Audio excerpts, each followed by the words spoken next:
जय श्री केदार। दीक्षा दानम यथा धर्म पदवी सुखमेव च विद्यामानापमानो च अंगुल्या मूल संस्थिता। दोस्तों, हमारी हथेली में विज्ञान की रेखाएं भी होती हैं और ऐसी लकीरें भी होती हैं जो आपको महापुरुष बनाती हैं या बताती हैं कि आप महापुरुष हैं। आप अपने जीवन काल में ऐसा कार्य करने वाले हैं कि जिसको पीढ़ी दर पीढ़ी याद रखा जाएगा या आपके जाने के बाद भी समाज सदैव आपको याद रखेगा। कहाँ पर होती है ऐसी रेखाएं?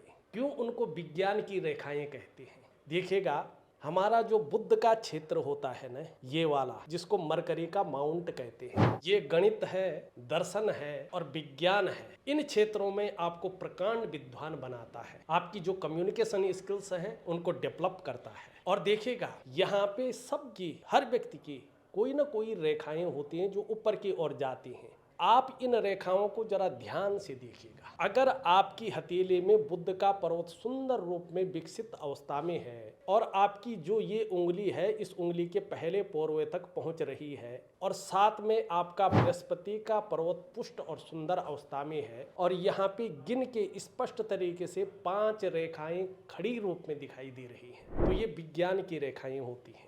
ऐसा व्यक्ति उच्च कोटि का बुद्धिमान और ज्ञानवान होता है। ऐसे लोग ही समाज से हटकर, परिवार से हटकर कुछ करने वाले होते हैं, जिसके चलते इनको पीढ़ी दर पीढ़ी याद रखा जाता है। इनके जाने के बाद भी समाज इनको सदैव याद रखता है। ऐसे लोग शोध प्रवृत्ति वाले होते हैं, अनुसंधान कार्य करने वाले होते हैं, रिसर्चर होते हैं, यानी खोजी प्रवृत्ति वाले होते हैं। ज्यादातर वैज्ञानिकों के हाथों में जो बहुत उच्च लेवल के सीनियर साइंटिस्ट हैं, मुझसे बहुत ज्यादा लोग जुड़े हुए हैं और तकरीबन 5-1 सालों से जुड़े हुए हैं, उनकी हाथों में मैंने स्पष्ट तरीके से विज्ञान की रेखाएं देखी हैं।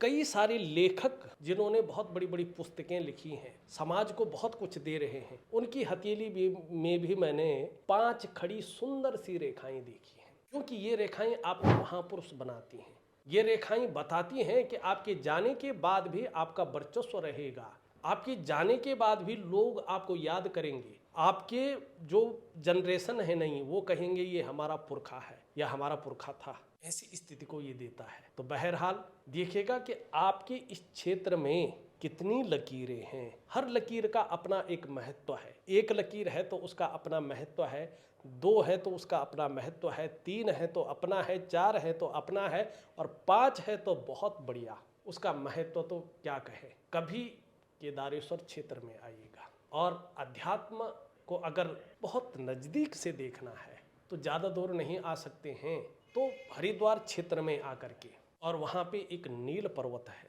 उस नील पर्वत में हरिद्वार से संबंधित जो 5 तीर्थ हैं उसमें से एक तीर्थ है, बहुत ऊर्जामय है, सकारात्मक ऊर्जा का भंडार है। आपके 5 तत्व, आपके अष्टचक्र, आपके 9 द्वार को पोषित करने वाला है। आपके 5 महाकोशों को प्राणदान देने वाला जो क्षेत्र है वो है भगवती माँ जगदम्बा का चंडी देवी। वहाँ पे आइएगा। एक मनसा देवी भी। बहुत कुछ आध्यात्मिक दृष्टि से आपको सीखने को, जानने को, देखने को मिलेगा। और एक बार आने के बाद अगर भौतिक रूप से भी आप अपने किस्मत को चमका सकते हैं तो जरूर आएगा। बहुत दूर नहीं है, आके देखिएगा, उनका चमत्कार को देखिएगा। और जो खोजी प्रवृत्ति वाले लोग हैं, जो अध्यात्म में डूबना चाहते हैं, उनके लिए तो स्वर्णिम स्थान है बाबा केदार का घर, केदार घाटी और माँ चंडिका भगवती जो प्रसिद्ध स्थान। एक स्थान और है जो केदारेश्वर क्षेत्र की इष्ट देवी कहा जाता है जिनको, वो है धारी देवी कालिंका। आइए इन क्षेत्रों में घूमिएगा। अगर आप आध्यात्मिक लोग हैं, अध्यात्म को आत्मसात करने वाले हैं। और देहरादून में रानी पोखरी करके एक जगह है जहाँ पे हमारा एक छोटा सा संस्थान है गोब्लॉक्स का। यहाँ पे हम दिल्ली की बारीकी से निरीक्षण करते हैं। फिलहाल आपके लिए एक बहुत बड़ा उपहार है। अगर आप लोग जो है अपनी हथेली के रहस्यों को जानना चाहते हैं तो 1 दिसंबर से लेके 15 दिसंबर तक हम ठीक आधी कीमत पर, यानी 2100 रुपये, 2100 रुपये की धनराशि में आपकी हथेली का संपूर्ण विश्लेषण करके वीडियो के माध्यम से आपको भेज रहे हैं, जिसमें शामिल होंगे आपके जरूरी सवाल और उपहार स्वरूप दिए जाएंगे सरल और सुगम उपाय, साथ में बहुत ही शानदार सटीक क्रियाएं। तो देर किस बात की, तुरंत संपर्क करें 8700631128। ये प्रस्ताव सीमित समय के लिए लागू है, तो जल्दी करिएगा। तो इस अंक में बस इतना ही। एक नए अंक के साथ पुनः उपस्थित होंगे, तब तक के लिए जय श्री केदार।